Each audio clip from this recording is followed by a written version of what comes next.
In today's video, I'm going to teach you how to enter HSA contributions in TurboTax.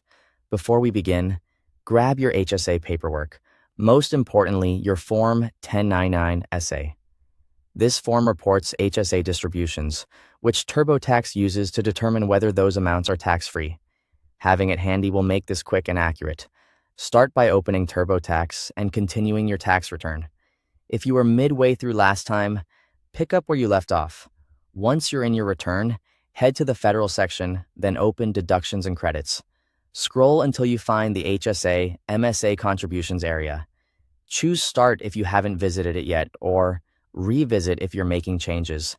This takes you to the health-related accounts screens. When asked which type of account you want to work on, select Health Savings Account, HSA, then Continue. This makes sure TurboTax asks you the right questions specific to HSAs. TurboTax will then open the Let's Get the Info from your Form 1099-SA screen.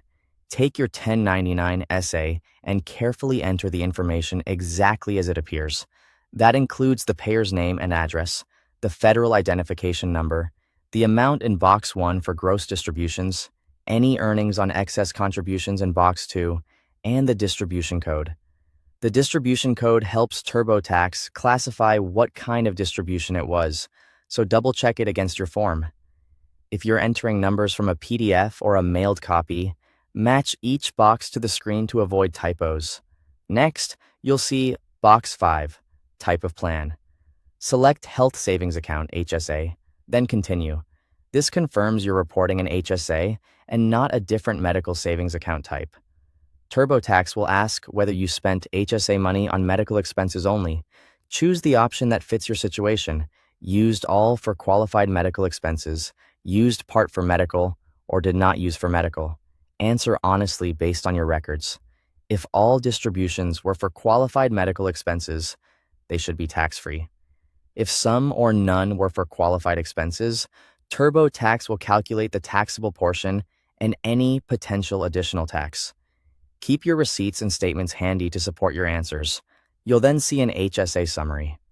Review the tax-free distributions, any possible taxable amounts, and any HSA deductions. TurboTax calculates. If you contributed through payroll, those amounts typically appear on your W-2 and are accounted for here, so make sure everything looks right. When everything is accurate, click Continue to save your HSA entries and move on with the rest of your return. And that's how to enter HSA contributions in TurboTax.